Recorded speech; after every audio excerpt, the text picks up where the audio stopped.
ہے۔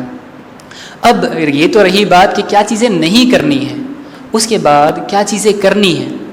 محرم کے اندر، محرم کے متعلق نبی کریم صلی اللہ علیہ وسلم نے فرمایا کہ رمضان کے روزوں کے بعد سب سے بہترین روزے محرم کے روزے ہیں، اور فرض نماز کے بعد سب سے بہترین نماز قیام اللیل یعنی تہجد کی نماز ہے۔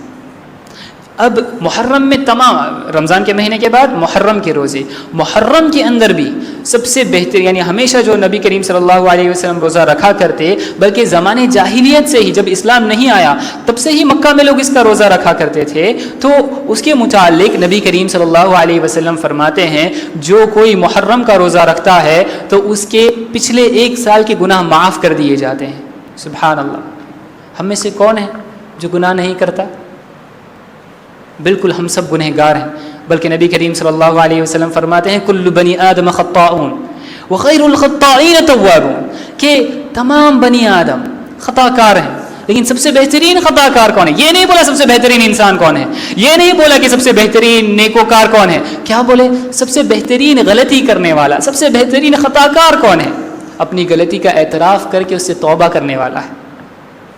تو ہمیں ہمیشہ توبہ کرتے رہنا چاہیے۔ تو خیر، لیکن یہاں پر جو گناہوں کی معافی ہے یہ صغیرہ گناہوں کی معافی ہے۔ اگر کوئی کبیرہ گناہ کرتا ہے تو ایسی صورت میں اسے اللہ تعالیٰ سے سچے دل سے توبہ کرنا ہوگا، تبھی اللہ تعالیٰ اسے معاف کریں گے۔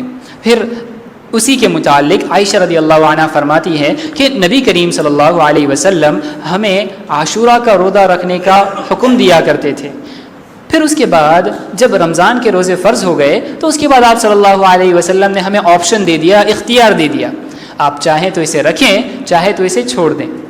اس کے متعلق اور ایک صحابی فرماتے ہیں جو کہ مدینہ کے پاس والے شہر میں ہی رہتے تھے کہ نبی کریم صلی اللہ علیہ وسلم ایک صحابی کو بھیجے اور ہمیں اس بات کا حکم دیا کہ ہم عاشورہ کا روزہ رکھیں، یعنی کہ محرم کی 10 تاریخ کا روزہ رکھیں، جو کہ ابھی انشاءاللہ 17 جولائی کو آنے والا ہے، تو ہم اس کا روزہ رکھیں۔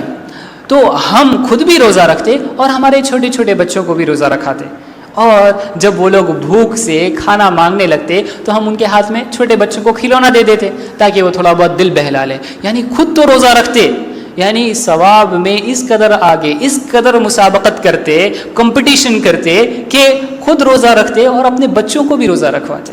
کوشش کرنا چاہیے جتنا زیادہ ہو سکتا ہے اتنا خود بھی آگے بڑھیں اور اپنے ساتھ والوں کو بھی آگے بڑھائیں۔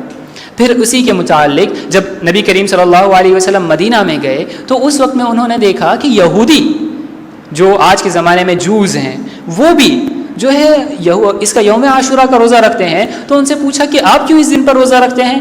تو انہوں نے فرمایا کہ اللہ تعالیٰ نے موسیٰ علیہ السلام کی قوم کو فرعون سے اسی دن نجات دی تھی، تو اسی لیے اللہ تعالیٰ کے شکر کے لیے ہم اس دن روزہ رکھتے ہیں۔ تو نبی کریم صلی اللہ علیہ وسلم نے فرمایا ہم اس بات کا زیادہ حق رکھتے ہیں کہ ہم اللہ تعالیٰ کا اس بات پر زیادہ شکر کریں، اور اس کے بعد وہاں پر یعنی 10 تاریخ کو بھی رکھنے لگے۔ لیکن اس کے اندر اور ایک بات یہ بتائی کہ جب معلوم ہوا کہ وہ لوگ بھی رکھتے ہیں تو فرمایا کہ اگر اگلے سال میں زندہ رہا تو 9 تاریخ کو بھی روزہ رکھوں گا، یعنی کہ 9 محرم کو، کہ صرف 10 تاریخ کو نہیں، اس کے ساتھ ایک دن پہلے بھی 9 محرم کو بھی روزہ رکھوں گا۔ پھر اور ایک روایت میں آتا ہے کہ 11 تاریخ کو بھی رکھا جا سکتا ہے، البتہ وہ روایت ضعیف ہے، لیکن علماء بتاتے ہیں کہ اصل میں یہود کی جو مشابہت ہے اس کی مخالفت کرنا ہے، اس وجہ سے اگر 9 کو کسی وجہ سے نہیں رکھ سکے، 9-10 کا نہیں رکھ سکے تو 10 اور 11 کا روزہ بھی رکھا جا سکتا ہے، اس میں کوئی حرج کی بات نہیں۔ تو اللہ تعالیٰ سے دعا ہے کہ اللہ تعالیٰ ہمیں ان تقدس، ان محرم روزے، ان محرم مہینوں کی احترام کرنے کی صحیح معنی میں توفیق عطا فرمائے، اور ہمیں زیادہ سے زیادہ اس کے اندر عمل کرنے، نیک کام کرنے کی توفیق عطا فرمائے اور برے کام کرنے سے بچائے۔ آمین۔ بارک اللہ لنا ولکم فی القرآن المجید ونفعنا وإیاکم بالقرآن والآیات والذکر الحکیم۔ ان اللہ تعالی جواد کریم بر الرؤوف الرحیم۔